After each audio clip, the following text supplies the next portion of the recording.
Hello everyone and welcome back to my channel. I am Dr. and here there is no perfection, just growth. There is a quiet reality unfolding around us.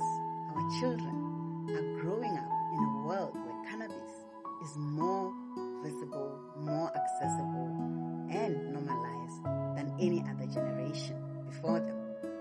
And while laws have changed, childhood vulnerability has not.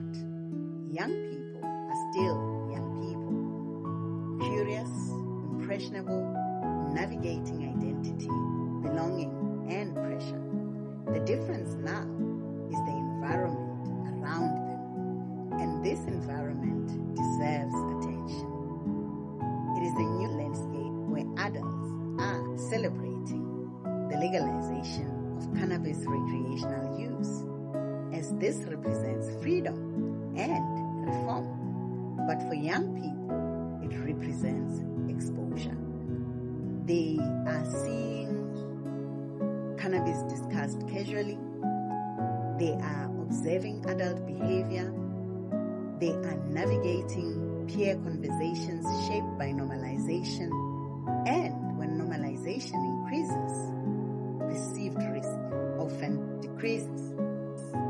Not because young people are reckless, but because they interpret what society signals. When something appears ordinary, it feels safe. That's human psychology. And public health asks us to understand that, not judge it.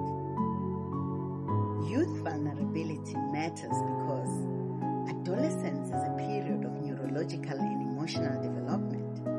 Decision-making systems are still forming. Impulse regulation is still maturing. Identity is still being built. When substances are introduced during this period, they can interact with development in ways that young people don't fully understand. We don't restrict youth access to substances simply because they are bad. We do it because development matters. And development deserves safeguarding. Silence is the problem here, as families and communities are unsure how to talk about cannabis today. Some avoid the topic to prevent curiosity. Others minimize it to avoid conflict. Some simply don't know what message is appropriate. And silence leaves young people to fill the gaps with peers, social media, and assumptions. In my doctoral research on social, economic, and public health impacts of cannabis policy shifts in South Africa, participants raised growing concerns about the increased ease of accessibility of cannabis, early cannabis use initiation, increased use by youth, including young girls and primary school kids, increased crime by youth, increased number of homeless youth, a concept also known as paras, increased youth health and educational challenges. Public health is clear about one thing. Young people do better when adults provide calm and honest guidance. Not panic, not dismissal, but conversation. Because prevention is not control, it is communication. We need collective responsibility because youth protection is not only a parenting issue, it's a community issue. Schools, families, policymakers, and community leaders all shape the environment young people grow within. And when a society changes substance laws, it must also strengthen protective conversations. Cannabis decriminalisation does not remove responsibility, rather it expands it. Because young people watch adults and how adults navigate change, and they learn from what we normalize and what we explain. In closing, let's remember that the youth, our children, they are not problems to manage. They are futures to protect.